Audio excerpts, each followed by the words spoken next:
Oi, gente, tudo bem com vocês? Boa tarde, né? Estamos no nosso segundo episódio. Muito obrigada pela sua companhia e antes de mais nada, já se inscreve no canal, já ativa o sininho. Agora eu quero pedir um pequeno favor de vocês. Vai lá no Instagram do @asa.piscinas, coloca a imagem pra gente, Ezequias, por gentileza. Sim, porque a ASA Piscinas é a nossa primeira patrocinadora, vestiu a camisa do podcast junto comigo e tá aqui. E, gente, olha, a ASA Piscinas é uma empresa 100% amazonense, tá há mais de 28 anos no mercado e eles têm uma novidade. Agora a ASA Piscinas tem produtos para jardinagem, olha só que legal. Então, assim, entre em contato pelo site www.asapiscinas.com.br ou pelo Instagram, @asa.piscinas. Eu quero te pedir também para ir lá no meu Instagram, @LaísSFernan, que lá eu posto um pouquinho do meu cotidiano, do meu trabalho e também do podcast. Beleza? Fizeram isso? Ótimo. Agora eu vou te pedir de novo mais uma coisa. Segue o meu podcast? Vai lá, @elapod_podcast_. Precisava diferenciar, né, gente? Então vai lá, segue, porque lá eu posto todos os bastidores, quem são os convidados e eu aceito dica também. Quem você quer ver aqui comigo, batendo esse papo? Deixa lá o seu comentário, tá bom? Então, vamos começar esse podcast, por gentileza, que eu tô aqui ansiosa. Eu tô muito feliz em receber essas pessoas que são muito especiais para mim.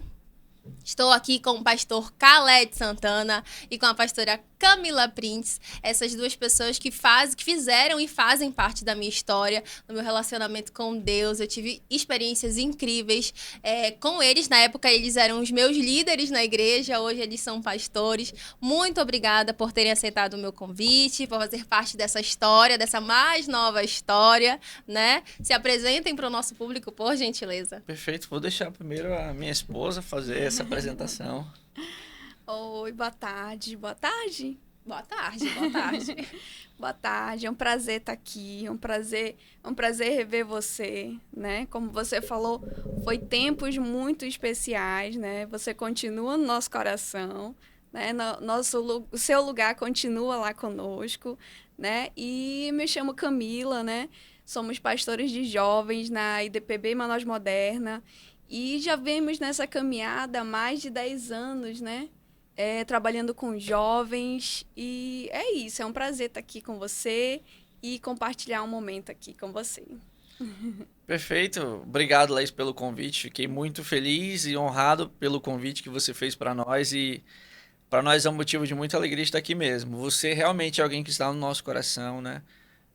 Como nós já conversamos, existem momentos que você também marcou a nossa vida. Né? Então, para nós é um prazer estar aqui nesse Ela Pode, né?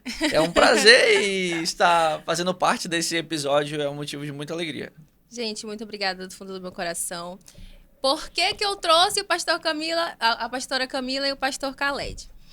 Eu vejo a necessidade dessa busca dos jovens para ter esse relacionamento com Deus e eu vejo também muita resistência, né? Existe um preconceito muito grande em relação à igreja evangélica, em relação a várias igrejas e várias religiões, a gente sabe que isso acontece muito. E justamente por conta dessa resistência dos jovens, nada melhor do que trazer pessoas que falam com os jovens. Vocês que têm um relacionamento direto com eles, né? Que têm essa intimidade com as pessoas que estão ali na igreja, não só das pessoas que já frequentam, mas das pessoas dos jovens que em algum momento ali, no momento de emoção ou de dificuldade, né, procuram vocês. Eu queria que vocês me falassem um pouco dessa experiência, de como é para vocês cuidar e como é para vocês esclarecer a cabeça desses jovens, né? Porque a gente sabe que tem uma dúvida muito grande e esse preconceito que insiste em se manter na cabeça desses jovens. Perfeito. Nós trabalhamos com jovens especificamente há mais de 10 anos hoje e é um desafio maravilhoso, né? É sempre empolgante, animador, desafiador, mas empolgante, sim. Com relação ao preconceito, existe um nível de preconceito contra o crente, né? a questão daquilo que a Bíblia prega. E nesses tempos que estamos vivendo, a palavra de Deus ela vem sido, sei lá, confrontada, né, de alguma forma pela sociedade, né? Mas, com sinceridade, Laís, nós não olhamos muito para isso, para o preconceito em si que se tem, né? Jesus ele diz o seguinte, que ele veio para o doente, ele veio para o aflito. Quem são essas pessoas? Os necessitados, né? Então, quem é que quer beber água? Aquele que está com sede. Quem não tem sede não quer beber água. Então, Jesus ele veio para essas pessoas. Agora, a nossa forma de ver o evangelho e a forma como nós cremos na palavra de Deus e aquilo que ela nos instrui é levando o amor, né? Levando uma palavra de misericórdia, levando uma palavra de graça, né? Levando uma palavra de esperança, que é isso que Jesus ele veio nos trazer. Lógico, uma palavra de um caminho, né? Um rumo, um plumo, mas uma palavra sempre de esperança. Nós trabalhamos com jovens e encontramos pessoas de muitas que vêm de muitas famílias diferentes, né? Conflitos familiares. Às vezes sem família, né? Sem uma estrutura familiar. Muitas pessoas com... Assim, é grotesco o número de pessoas com as famílias quebradas. Então, eu fui outro dia num dos nossos pequenos grupos e eu perguntei para pré-adolescentes lá, né? Quantos são filhos de pais separados? E você vê, é a grande maioria. Então, são crianças que se tornaram pré-adolescentes, estão se tornando jovens e se tornaram homens e mulheres que já vêm de um princípio quebrado, né? Então, a gente tem esses momentos, né, Flor, que a gente tenta tratar essas pessoas. E como é que é feito um tratamento? É tudo dentro da palavra de Deus. Sabe por quê? Porque aqui na palavra de Deus nós aprendemos como ser homens ou mulheres. Aqui na palavra de Deus nós aprendemos os valores básicos sobre ser honesto, sobre ser correto, sobre falar a verdade, sobre ser digno, sobre honrar. Então, na palavra de Deus, ela é literalmente um guia para a vida. Então, nós aprendemos tudo aqui.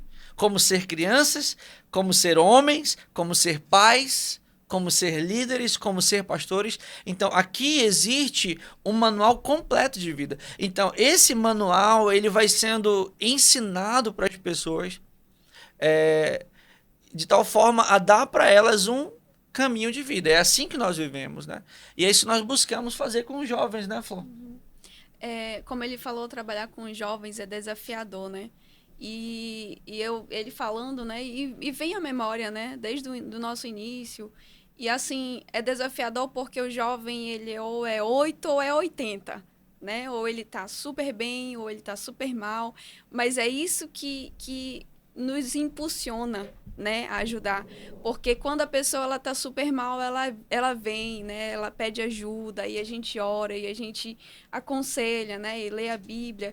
E quando ela tá super bem, ela tá com todo gás, né? Ela tá ali, ela serve ao Senhor, ela anda com Deus. E ele falando me lembrou de um rapaz que realmente foi algo que me marcou, né? O Vinícius, um jovenzinho, de uma família também totalmente desestruturada, né? E quando aquele jovem ele começou a conhecer o Senhor em pouco tempo, ele já começou a ir para os evangelismos, né? Então, um belo dia, eles tiveram o momento do testemunho lá na frente, né? O qual eles falaram como foi. E ele deu um breve testemunho que eu acredito que tocou muitas pessoas ali que ouviram, né? Um jovem muito jovem que já tinha envolvimento com muitas coisas, né? Que a gente sabe que hoje é uma facilidade. E por ele não ter uma família estruturada, isso levou ele a caminhar por lugares que não são legais, né? Mas o que me chamou a atenção foi que a sede dele, Laís, de falar para os amigos, né? Amigos que andavam com ele, que estavam no mesmo caminho errado, né? Então, ele falando que ele queria uma oportunidade urgente para falar para os amigos, né? Então, a gente vê realmente essa empolgação do jovem que leva muitos outros a virem, né? A conhecerem, a aprenderem mais. É né? maravilhoso. É maravilhoso você ver a transformação na vida de um jovem. Nós temos vários testemunhos disso, Vários. Laís. Então, temos um outro rapaz que eu quero dizer pra você. Ao olhar da família, que a família também quebrada, né? Ele seria alguém que hoje já estaria morto pela criminalidade, pelo envolvimento com drogas. Uma pessoa que não teve uma educação básica. Não teve. Então esse rapaz chegou na igreja muito jovenzinho, muito jovem, uma criança praticamente. Então ele passou pelos encontros, passou pelos discipulados, né? Tem aprendido a palavra de Deus. E hoje esse rapaz, ele trabalha, ele está terminando o ensino médio dele, porque tudo acabou na vida dele, né? Está terminando o ensino médio dele, nós estamos muito felizes, estamos falando com ele sobre cursos técnicos, porque nós não olhamos para aquele jovem ou para essas pessoas como um ex-marginal ou ex isso. Não, nós olhamos para aquelas pessoas, cara, você vai ser um homem grande. Tem um futuro, Você né? tem um futuro. Deus tem planos para você. Um dia você vai casar, um dia você vai ter seus filhos, um dia você vai ter a sua família. Hoje você está caminhando para aquilo lá. Então você vê a transformação que a palavra de Deus ela causa na vida de alguém que tem sede, que deseja, né? Nós sabemos que muito do preconceito também vem, né, Flor? Por questões que acontecem aí fora, né? Erros de pessoas. Erros, comentários, situações que aconteceram. Mas o evangelho genuíno, a imagem de Jesus, ela continua intacta. Ele continua puro, ele continua santo, ele continua verdadeiro, ele continua transformando vidas, e é isso que nós carregamos. É dessa forma que vemos e dessa forma que buscamos conduzir essa juventude para viver uma vida dentro dessa perspectiva, não daquilo que se vê lá fora, mas daquilo que Deus ele olha para nós. E eu vejo que hoje em dia, não só de hoje em dia, mas hoje está muito mais, né? Essa facilidade de consumir muita coisa na internet. E as pessoas não têm essa responsabilidade, não têm responsabilidade emocional, nem espiritual, eles não têm essa noção de que um simples comentário, seja ele positivo ou negativo, pode influenciar na vida de um jovem. Uma curtida, Alex. Uma curtida, porque como a pastora Camila falou, né? Esses jovens, eles estão ali. Eles, querendo ou não, tem muito jovem que está desocupado por conta de uma família que não tem estrutura, né? E aí, quando esse jovem procura a igreja, acontece que a família que não concorda começa a puxar esse jovem para lá, né? Para não deixar, é como se fosse proibido você estar dentro da igreja. E eu vejo que tem muito jovem que faz disso um refúgio. Por exemplo, a minha família não permite que eu vá para a igreja e eu preciso ir para a igreja, então faz da igreja a sua casa, né? Sim. Isso acontece muito, e principalmente lá na igreja, né? Sim. Esse próprio exemplo que eu dei é exatamente assim. Então, às vezes, a família mesmo vê... não tem solução.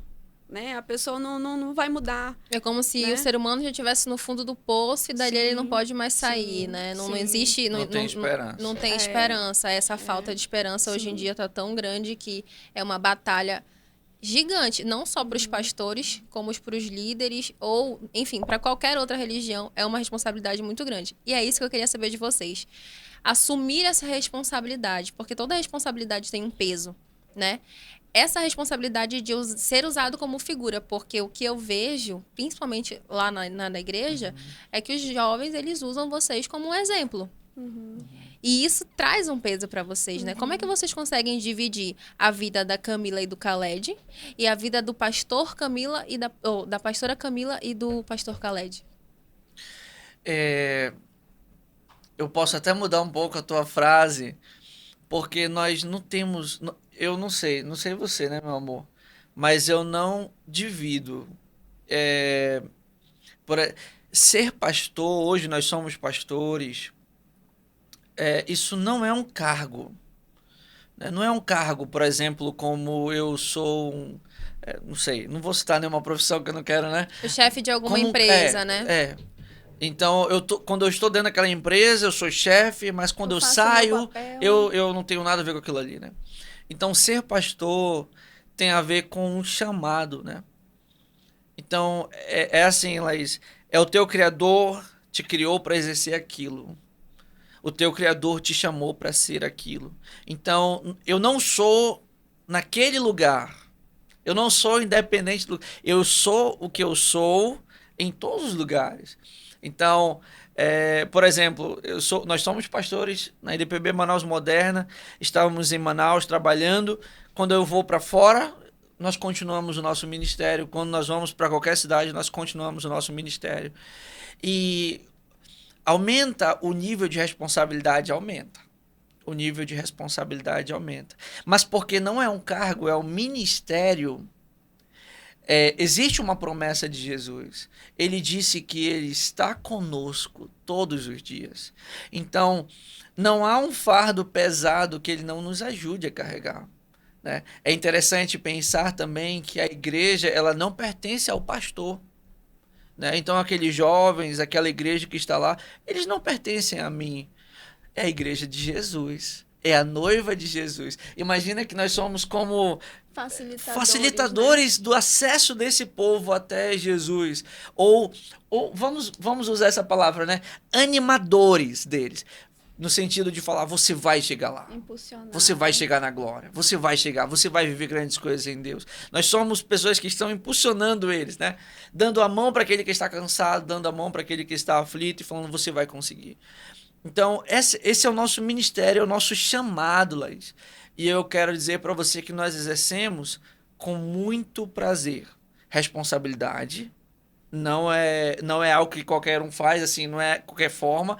Tanto que nós servimos a Deus há muitos anos, né? E nós nos tornamos pastores, fomos chamados há pouco tempo, né? Há 3 anos, né? Então, nós não temos esse olhar pesado. Até porque Jesus ele fala uma coisa aqui que depois eu vou falar no decorrer do programa, né? Ah, não, gente. Pelo amor de Deus, como é que faz o negócio comigo? Depois só pra quem ouvir até o final. Olha, viu? Tô prometendo que eu vou cobrar. Mas o que eu queria complementar é exatamente isso, né? Quando a gente estava falando, né? O nosso desafio, Laís, é realmente esse, entendeu? Se torna pesado quando você vê isso como um cargo, algo que trabalho, você tem que né? cumprir, né? Então, uma obrigação. Então a gente tá ali com o nosso coração. E é uma honra, né? É uma honra para nós. Antes que tudo, é uma honra, é um privilégio. É uma honra para nós. Assim como a gente falou, é muito gratificante você ver eles caminhando com o Senhor, né? É muito gratificante olhar para você e ver onde você tá, né? E saber que um dia nós fizemos parte de um pouco da sua história, né? Então é exatamente isso. Muitas das vezes nós temos que ser pai e mãe, não sendo pai e mãe, né? Muitas das vezes nós precisamos ser amigos e muitas das vezes nós vamos professores, como dizem aí fora, né? Que o pastor ele é psicólogo, ele é contador, ele é administrador, ele é professor, ele é o coach.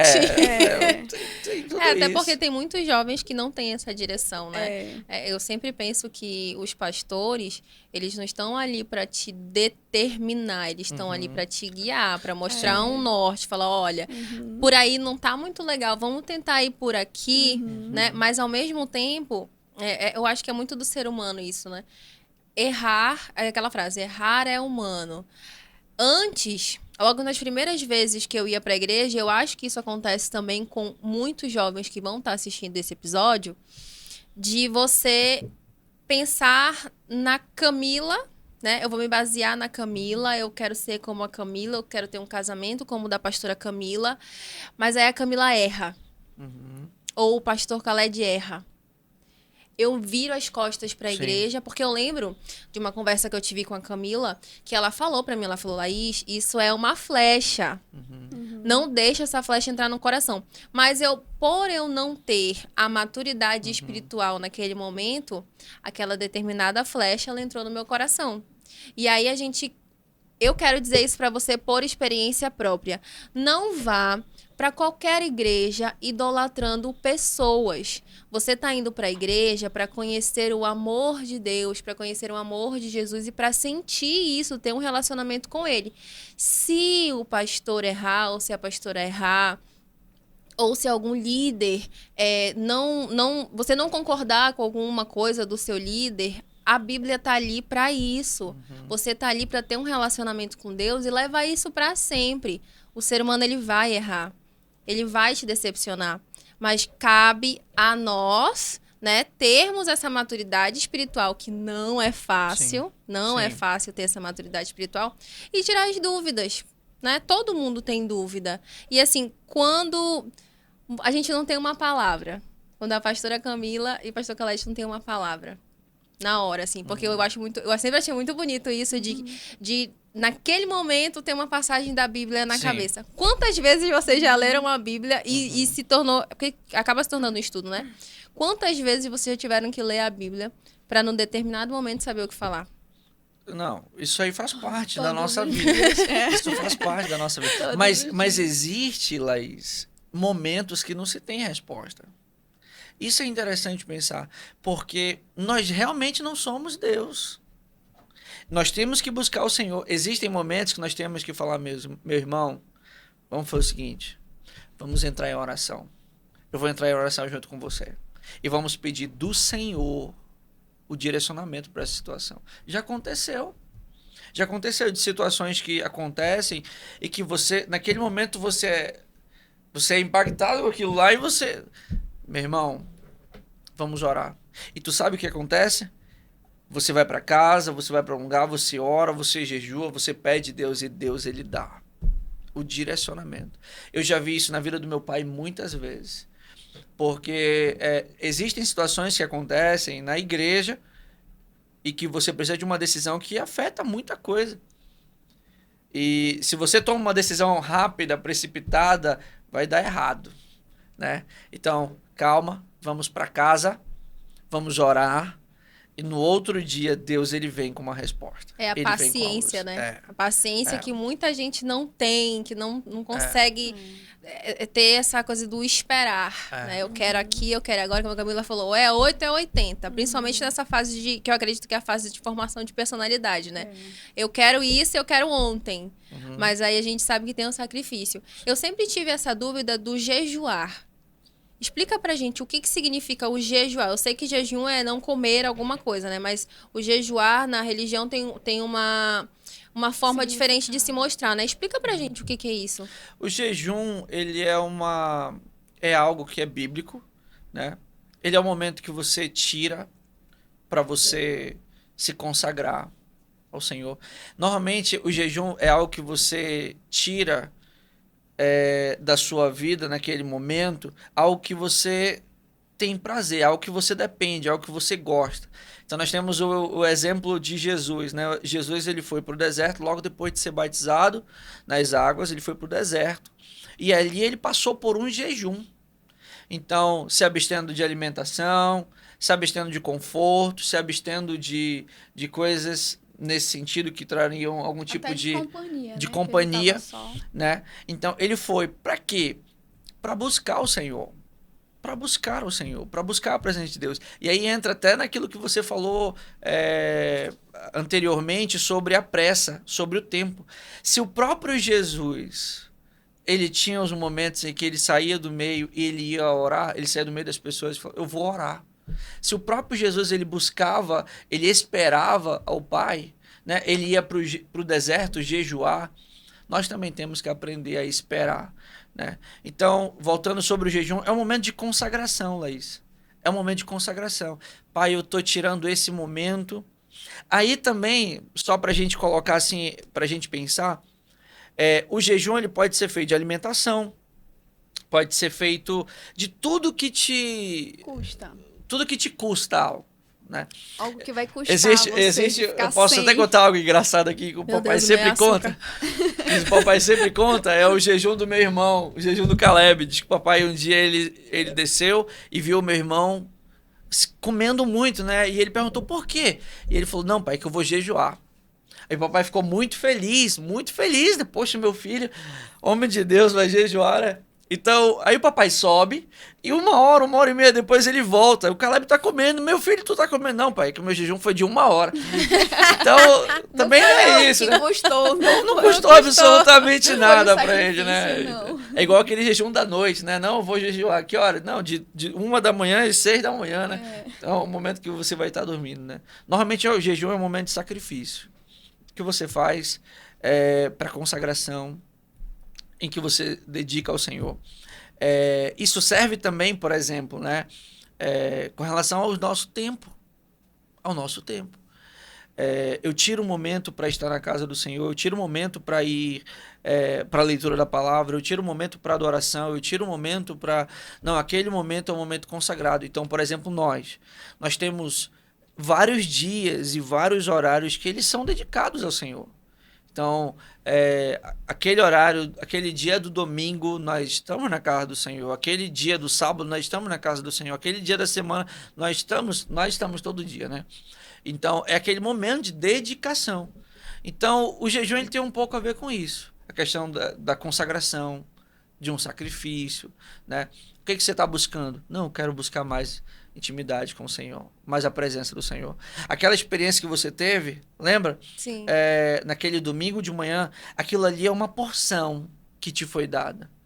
Se você buscar, você vai ter muito mais. Se você buscar, você vai ter muito mais. Só, não quero mudar muito de assunto, né? Mas, Laís, aquilo que tu experimentou ali pareceu tão rápido. Muitas pessoas, anos estão buscando e nunca experimentaram. Jejuando, orando. Eu lembro que a Viviane, vocês sabem de quem eu tô falando, no retiro ela falou isso. Ela falou que por muito tempo ela orava muito em casa e ela pedia, e ela tinha sede de viver aquilo e ela não conseguia até que se eu não me engano, salvo engano, tá, gente? Ela disse que foi no quarto dela, sozinha, e ela ali começou a falar, começou a ter a presença do Espírito Santo, começou a sentir tudo. Eu me senti... É como se eu fosse... só para vocês entenderem no que nós estamos falando aqui. Eu, no domingo de Pentecostes, eu fui para a igreja, eu tinha acabado de aceitar Jesus na minha vida. E aí eu não acreditava que poderia acontecer comigo. E aí eu fui batizada no Espírito Santo e comecei a falar em línguas. Só que eu era daquela coisa de não acreditar que você fala, não acreditar que você sente. E o que eu vivi eu não vou poder explicar para você, a não ser que você viva. Só que foi uma coisa muito boa. E foi a abertura da minha vida com Deus. Ali foi, literalmente, e foi quando a Camila entrou na minha vida. Porque foi naquele dia que a gente teve um primeiro contato. Dali em diante, a minha vida virou a chave, literalmente. E hoje estou aqui apresentando para vocês. E contando um pouco, querendo ou não, isso aqui é um testemunho. Estou contando para vocês o que aconteceu. Mas assim... Eu me senti um pouco...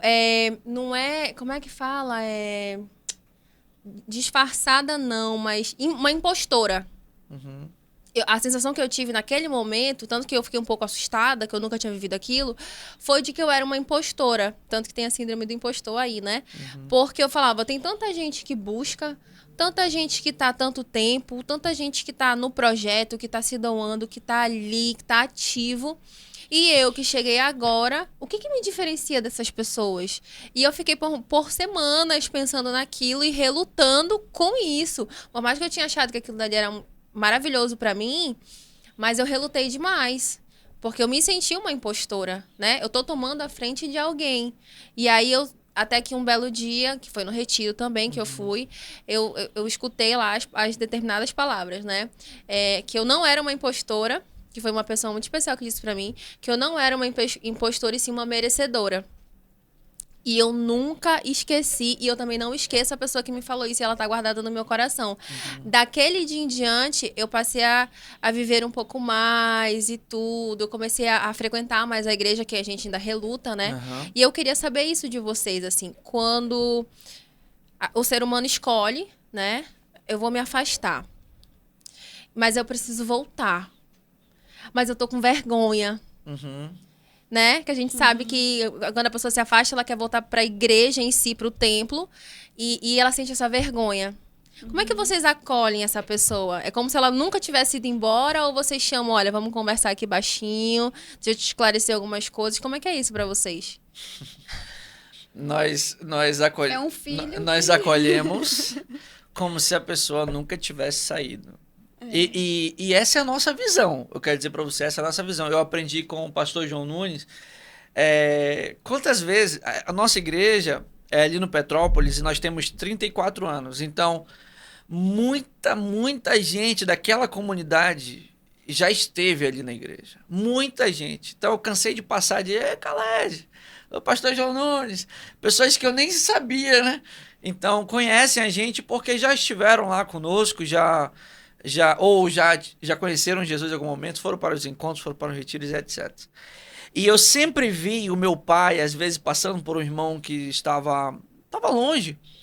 E ele sempre falava essa frase, Laís, a sua cadeira continua lá. O seu lugar está lá. Ninguém toma o seu lugar. E eu quero dizer para você, talvez que você esteja afastado do Senhor ou longe, né? Não tenha vergonha não, porque o seu lugar está lá. É seu. É seu. Entendeu? Ninguém vai tomar o seu lugar. A sua cadeira com o seu nome está lá. E não existe esse negócio, não, venha cá, por que você... Não existe nada disso. Nós não olhamos dessa forma. Outro dia eu fui comprar algumas coisas lá para casa e eu vi um rapaz que estava muito tempo afastado. Dou um abraço, pega na mão, meu irmão, poxa, que bom te ver. Seu lugar tá lá. Entendeu? Então, a Bíblia diz que o filho pródigo, quando ele decide, depois de tudo que ele passou, ele decide voltar para casa. A Bíblia também diz que o pai, ele vê o filho de longe, Laís. Ele vê o filho de longe, né, Flor? E o pai corre, de braços abertos. Entendeu? E o que ele quer fazer com o filho? Bater no filho? O que ele quer? Chamar atenção. Chamar atenção? Ele quer expor o filho? Olha aqui, pessoal, os trabalhadores, olha aqui, lá vem esse. Não. Tragam umas sandálias novas. Traga uma roupa nova. Traga uma aliança nova. Esse é o meu filho que estava perdido e hoje ele está voltando para casa. E faz uma grande festa. Se o Senhor Jesus, ele vê dessa forma, por que eu teria um olhar diferente? Não, ele é o meu espelho. Eu quero ser igual a Jesus. Então, é uma alegria muito grande quando nós recebemos uma pessoa de volta. Muito grande quando nós recebemos uma pessoa de volta. Nós temos esse olhar, né, Flor? Sim, até porque a gente já sabe que é difícil, né? Como você falou, é difícil. Hoje em dia a gente vê muitos tabus, né, sendo criado. Então, nós, como a gente falou no início, nós precisamos ser os facilitadores. Então, como facilitadores, o nosso papel é receber dessa forma, né? Com felicidade, com alegria, e não criando barreiras, né? E não impondo questões, né? Ou trazendo coisas à tona para ser resolvida, não precisa, né? Porque todos nós somos suscetíveis a erros. Sim. Então, quem nos ajuda, quem nos instrui, quem nos transforma é o Senhor. Né? O nosso trabalho é apenas conduzir, aceitar, receber e continuar, né? Caminhada, né? Ajudando a pessoa a continuar a caminhada. Em relação à Bíblia, né? Eu escuto muito, principalmente nas redes sociais, as pessoas falam que a Bíblia, a Bíblia foi escrita por homens. Como que eu vou me basear numa história que é mentira, né? Falam de algumas passagens da Bíblia que é mentira, é impossível tal coisa acontecer, é impossível tal coisa... Eu não vou me basear na Bíblia, eu não vou basear minha vida na Bíblia. Tem essa parte. Aí tem outra parte que diz assim, você quer ficar rico? Leia a Bíblia. Eu fiquei rico lendo a Bíblia. Eu sinto que é um combate muito grande. Às vezes, a sociedade hoje, a mulher, o homem, a gente tá numa procura, numa busca incessante de perfeição física. E não é, e os números estão aí para isso, né? O número de depressão no Brasil tá muito maior do que poderia estar, né? Se as pessoas estivessem cuidando do seu espiritual. Às vezes o físico tá tão bonito, às vezes o sorriso tá lindo, a boca, a mulher é perfeita, o homem é perfeito, mas quando o seu espírito tá todo quebrado, né? Não tem essa conexão, não tem esse cuidado, não tem esse zelo, não tem... Aí fica querendo ser rico e busca todas as saídas, e no podcast X ele falou que se eu quiser ficar rico eu tenho que ler a Bíblia. O que vocês pensam a respeito disso? Qual é a opinião de vocês em relação a isso? A minha opinião é que a Bíblia, ela não é um livro para eu reter dela aquilo que eu quero. Então, pensa no seguinte, né? Eu quero ser rico, eu vou ler a Bíblia porque eu quero ser rico. Não. A Bíblia fala sobre riqueza, fala sobre bênçãos. Mas a Bíblia fala sobre princípios de Deus, sobre verdades de Deus, sobre o caminho de Deus, né? Então, eu não acho legal uma pessoa que ela tem um segundo interesse na palavra de Deus, que não é aquele. E existem os usurpadores da fé, Laís. Existem. Pessoas que pegam a palavra de Deus, traduzem para o seu querer, né? E transmite aquela verdade. E isso não é novo. Isso acontece durante toda a história humana. E Jesus, ele diz para nós, a palavra de Deus, ela fala em vários momentos para nós, que isso acontecerá de uma forma mais inflamada. Mais pessoas pegarão a palavra de Deus, distorcerão e levarão engano para pessoas, né? Falam até que pessoas vão tomar para si doutrinas que são contrárias à palavra de Deus. Isso aí vai acontecer. Conforme o momento da volta de Jesus se aproximar, isso vai acontecer, né? Você falou sobre a questão também, a Bíblia foi um livro escrito por homens. Homens iguais a nós, né? E de fato, eles foram homens iguais a nós, entre aspas, porque a Bíblia também diz que eles foram homens e eles escreveram essa palavra inspirados pelo Espírito Santo. Então, quando você vê escritores, eu estava ouvindo um jornal agora há pouco, ele escreveu o livro da Flor de Lis. Então, ele foi inspirado pela história dela para escrever aquele livro. Esses homens que escreveram a palavra de Deus, eles não tiveram uma inspiração humana. Eles não foram ali, viram uma história de um grego e escreveram uma história. Não. Aqueles homens foram inspirados, Moisés, os apóstolos, eles foram inspirados pelo Espírito Santo. E a prova que eles foram inspirados pelo Espírito Santo, Laís, é que essa palavra ela perdura pelos séculos dos séculos. A prova também, eu já ouvi essa frase, né? Pegue um livro qualquer de um escritor, coloque dentro de um presídio e deixe que aquelas pessoas leiam aquele livro por tanto tempo. Que transformação terá na vida deles? Nada. Mas pegue a palavra de Deus, pegue a Bíblia e entregue para aquelas pessoas e você vai ver o poder dessa palavra invadindo o coração daquelas pessoas. Isso é por quê? Porque essa palavra, como ela mesmo diz, ela é viva, ela é eficaz e ela tem o poder de transformar a vida do homem. Ela transformou a minha vida. E não só a minha vida. Nós já vimos pessoas que eram violentas se transformarem em homens de Deus. Nós já vimos pessoas que eram infiéis se transformarem em pessoas extremamente fiéis. Nós já vimos pessoas sem perspectiva nenhuma e por causa de um louvor, por causa de uma música, por causa da palavra, dessa palavra de Deus aqui, por causa dessa palavra se transformaram em pessoas, sabe, cheias do Espírito Santo, Laís. O que foi que você sentiu ali? Foi por causa de um teclado que tocou? Não, foi por causa... Essa palavra invadiu o teu coração. E aquilo te trouxe o poder do Espírito Santo. Então, esse poder, ninguém pode contestar. Ninguém pode contestar. E a gente vê na história... Nós vemos na história a quantidade de homens que se levantaram para destruir essa palavra. E eles nunca conseguiram. E ainda existem alguns países, Laís, como a Coreia do Norte e alguns outros países que a Bíblia não pode entrar. Você sabe por que não pode entrar? Porque ela diz o seguinte: quem conhecer a verdade que está nela, libertará a pessoa de qualquer prisão. Seja a prisão da alma, seja a prisão espiritual, mas também seja a prisão ideológica. Então, como um exemplo, né? A Coreia do Norte tem aquele ditador lá. Aquele homem é a religião daquelas pessoas. Uma vez que a palavra de Deus ela entra na vida de qualquer pessoa, Laís, ela liberta o homem de toda a prisão. Porque ela é a verdade. Então, essa verdade, ela é inegável. Essa verdade, ela é inegável. E falando sobre, continuando nesse assunto, por mais que você leia a Bíblia 1 milhão de vezes, a passagem nunca vai ter a mesma mensagem. né? É incrível isso. Eu tipo assim, eu fiz um teste, não é um teste, mas eu fui lendo assim, aí num determinado dia que eu não tava bem, eu fui ler a mesma coisa, a mensagem era diferente. Aí passou um tempo, tava assim, uma vontade, tudo, fui lá ler.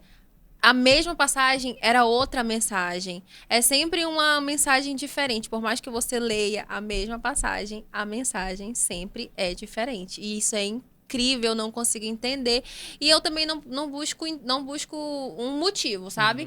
Eu também não fico, não, isso aqui, sei lá, enfim, inventar qualquer coisa para ter uma justificativa. Porque Sim. hoje em dia tudo tem que ter uma justificativa, tudo tem um porquê, né? Tudo é explicado. E tem coisas no mundo espiritual que não tem explicação. Não tem. A nossa mente ainda é muito limitada, né? A Bíblia mesmo fala, o poder de Deus, ele não é algo que você pode explicar, né? Porque vai além, é o sobrenatural. O sobrenatural você apenas experimenta, você vive, né? Não é algo que você pode explicar em palavras, porque não tá palpável, né? Vai além. E a palavra, ela é tão transformadora, né, que causa esse impacto na vida da pessoa. E se você pegar esse mesmo versículo e for ler para uma outra pessoa, o Senhor vai dar entendimento de uma outra forma completamente diferente, até para você. Eu já tive essa experiência, né, de ler várias vezes e falar para a pessoa e ter uma outra compreensão, Sim. né, que vai alcançar a vida dela. Então, é por isso que a Bíblia diz que é viva, né, é viva. Então, ela é vida, ela traz vida, né, para a pessoa. E dentro disso, você falou sobre a questão de experimentar, né? Me lembrou que o salmista ele falou: provai e vede que o Senhor é bom. Então eu faço um desafio para você que está aí em casa, que você que está nos assistindo, provar e vede que o Senhor é bom.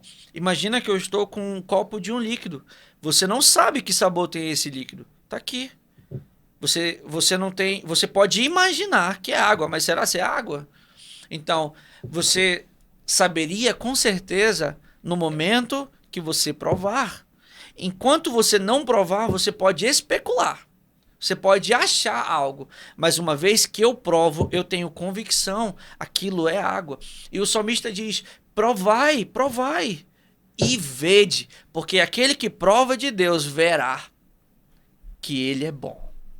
Essa é a palavra de Deus. O salmista diz: provai e vede que o Senhor é bom.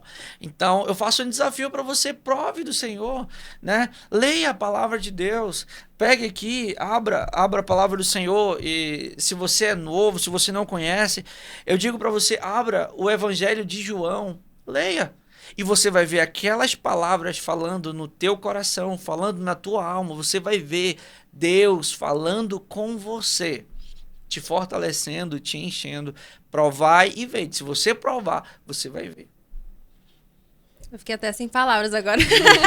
Porque eu já provei dessa água, gente. É tão boa, boa, vocês não têm noção. Eu tava falando pra eles aqui que lá em casa a gente tem a Berenice, né? Que é a nossa cachorrinha, que é uma bênção de Deus na nossa vida.